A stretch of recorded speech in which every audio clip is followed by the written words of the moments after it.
بسم الله الرحمن الرحيم عن ابن عمر رضي الله تعالى عنهما قال رسول الله صلى الله تعالى عليه وسلم من فتح له منكم باب الدعاء فتحت له أبواب الرحمة الحدیث رواہ الترمذی۔ نبی کریم صلی اللہ علیہ وسلم نے ارشاد فرمایا، تم میں سے جس کسی شخص کے لیے دعا کا دروازہ کھولا گیا تو اس کے لیے گویا رحمت کے دروازے کھول دیے گئے۔ دوستو، اللہ رب العزت کو یہ بات بہت پسند ہے کہ بندہ اپنی ضروریات اور اپنی عاجزی و انکساری اللہ کے سامنے پیش کرے۔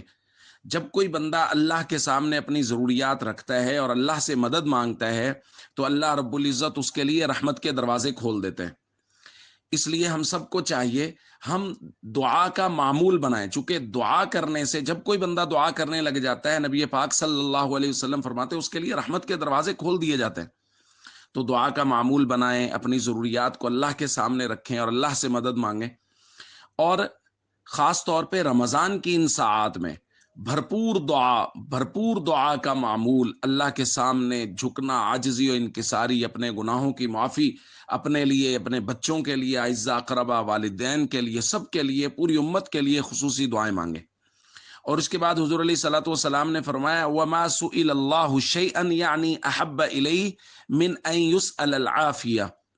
اللہ سے جو چیزیں مانگی جاتی ہیں ان میں سے سب سے زیادہ محبوب اللہ کے ہاں یہ ہے کہ اللہ سے عافیت مانگی جائے۔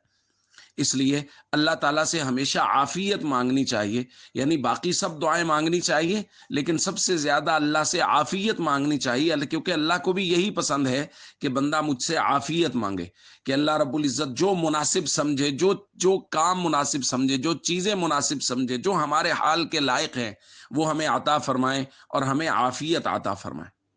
السلام علیکم ورحمۃ اللہ وبرکاتہ۔